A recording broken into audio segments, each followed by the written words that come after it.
America అధ్యక్షుడు Donald Trump రెండవసారి అధికారంలోకి వచ్చాక H1B వీసాపై కఠిన నిర్ణయాలు తీసుకున్నారు. సెప్టెంబర్ 2025లో H1B వీసా ఫీజును $1,00,000లకు పెంచారు. తాజాగా వెట్టింగ్ నిబంధనల్ని మరింత కఠినతరం చేశారు. వీసాల కోసం దరఖాస్తు చేసుకునే వారి లింక్డ్ఇన్ పేజీలను రెజ్యూమ్లను సమీక్షించాలని దౌత్యవేత్తలకు అమెరికా స్టేట్ డిపార్ట్మెంట్ ఆదేశాలు జారీ చేసింది.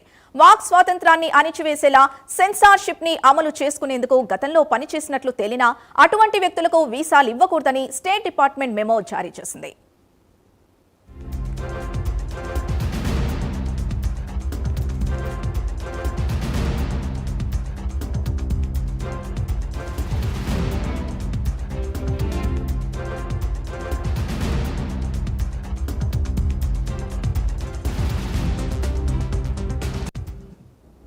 వెట్టింగ్ పై డిసెంబర్ 2న అన్ని అమెరికా దౌత్య కార్యాలయాల్ని ఆదేశాలు వెళ్లాయి. దీంతో H1Bతో పాటు H4 వీసాదారుల రెజ్యూమ్, లింక్డ్ఇన్ ప్రొఫైళ్లను సమీక్షించనున్నారు. డిసెంబర్ 15 నుంచి సమీక్ష జరగనుంది.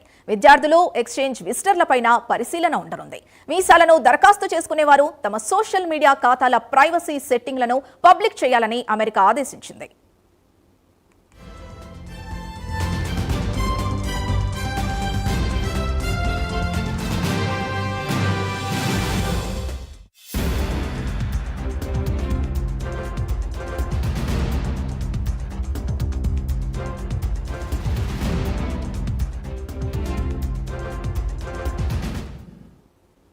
యుఎస్ వీసా అనేది ఒక ప్రత్యేక అర్హతని, హక్కు కాదని తెలిపింది అమెరికా.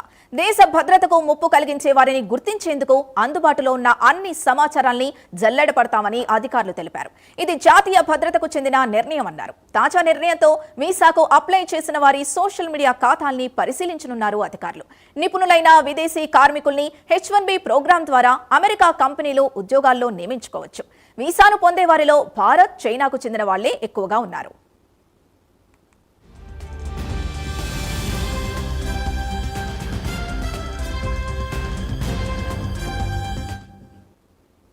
వీసా దరఖాస్తుదారులకు అనుమతులు ఇవ్వవచ్చా లేదా అనే దానిపై అంచనా వేయడం కోసం వారి ఆన్లైన్ యాక్టివిటీని అధికారులు తనిఖీ చేస్తారు. దీన్ని సోషల్ మీడియా వెట్టింగ్ అంటారు. సంబంధిత విద్యార్థుల సోషల్ మీడియా ప్రొఫైళ్లను పరిశీలించిన తర్వాతే వీసాను మంజూరు చేయనున్నారు.